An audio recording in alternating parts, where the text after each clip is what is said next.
एकाकीपणाचा प्रवास. माझं नाव सायली आहे. मी वयाने 24 वर्षांची, दिसायला आकर्षक आणि मनाने संवेदनशील. माझ्या लग्नाला 4 वर्ष झाली होती. मी आणि माझा नवरा रोहन मुंबईत राहायचो, तर माझे सासूसासरे कोकणातल्या एका छोट्या खेडेगावात राहायचे. माझ्या माहेरील परिस्थिती बेताची होती, पण रोहनच्या घरात पैशाची कधीच कमतरता नव्हती.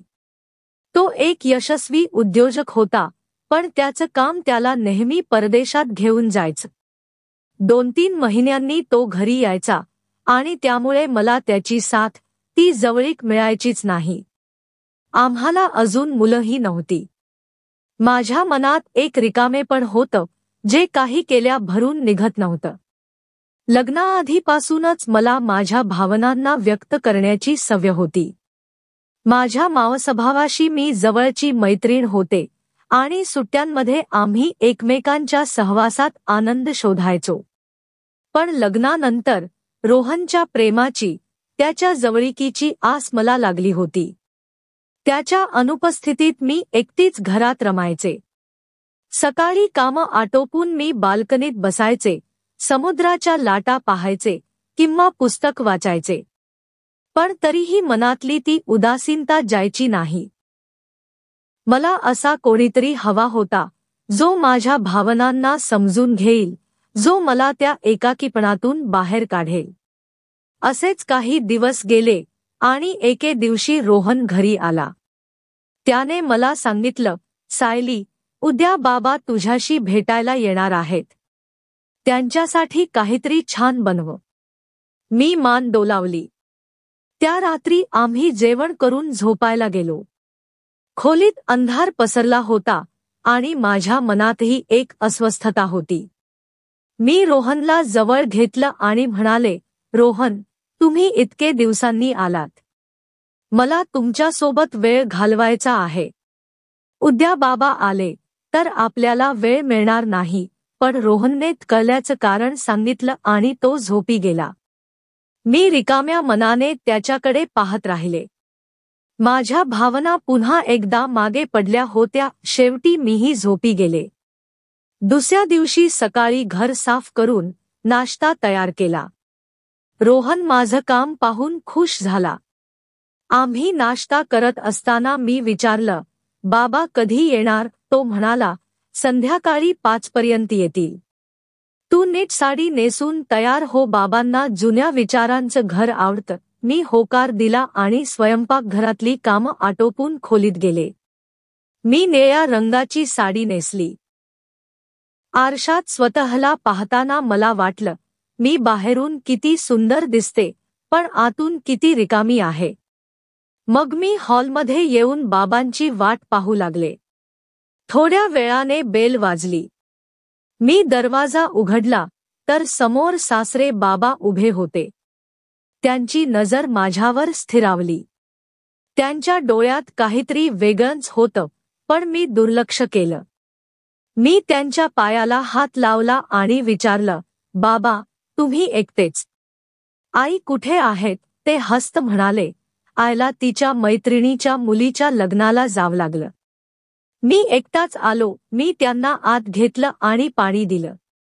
रोहन खोलीतून बाहेर आला आणि त्यांनी गप्पा सुरू केल्या. मी स्वयंपाकघरात जेवण बनवायला गेले.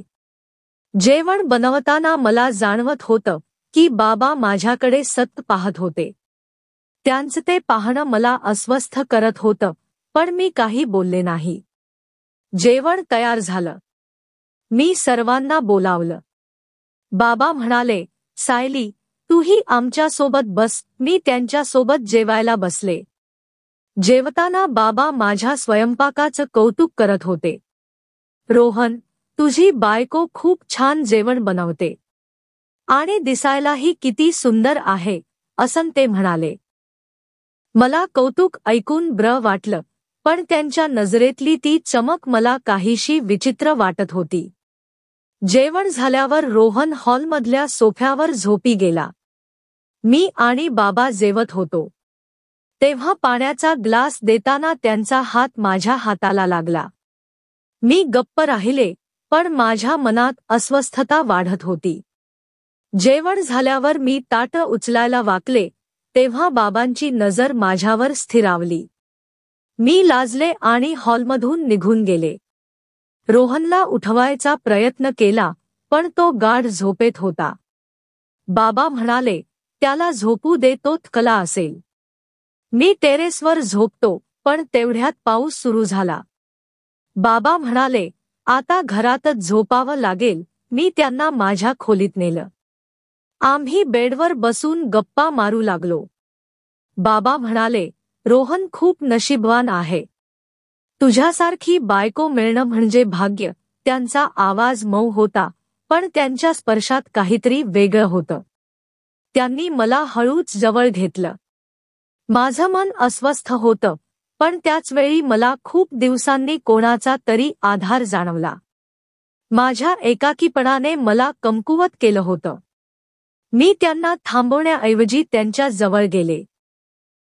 त्या रात्री आम्ही एकमेकांच्या भावनांमध्ये गुंतलो. मला मिळालेला तो आधार माझ्या रिकाम्या मनाला कुठेतरी आधार देऊन गेला पण त्याच वेळी माझ्या मनात अपराधीपणाही वाढत होता. बाबा म्हणाले, सायली, मला खूप वर्षांनी असा आनंद मिळाला. तुझी सासू आता मला समजून घेत नाही. मी गप्प राहिले. रोहनला याची काहीच कल्पना नव्हती. तो बाहेर सोफ्यावर झोपला होता. दुसऱ्या दिवशी सकाळी बाबा रोहनला म्हणाले, तू परदेशी कधी जाणार? रोहन म्हणाला, आठवड्याने. बाबा म्हणाले, मी आज गावी निघतो. ते गावी गेले पण माझं मन त्यांच्या भोवती गुंतलं होतं. मी त्यांना फोन करायचे, गप्पा मारायचे. रोहन घरी असताना बाबा येत नव्हते.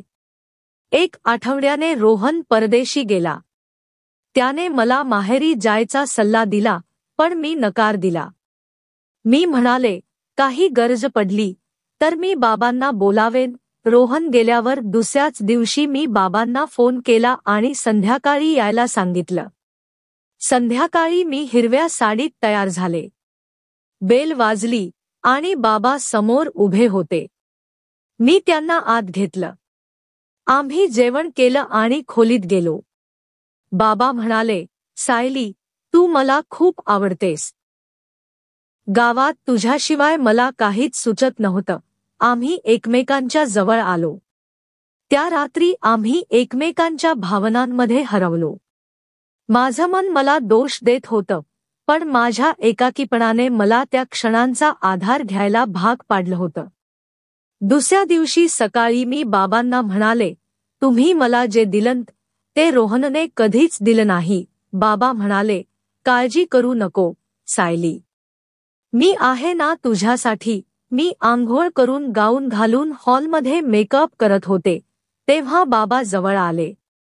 त्यांनी मला मिठी मारली आणि म्हणाले, तू खूप सुंदर दिसतेस. त्या दिवसापासून रोहन येईपर्यंत 2 महिने आम्ही एकमेकांच्या सहवासात रमलो.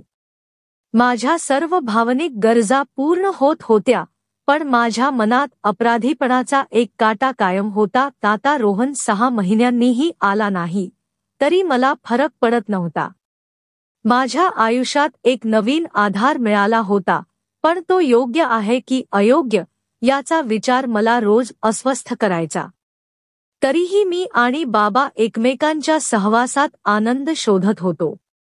तुम्हाला ही कथा आवडली असेल तर व्हिडिओला लाईक करा आणि अशाच छान छान कथा पाहण्यासाठी चॅनलला सबस्क्राईब करा. धन्यवाद.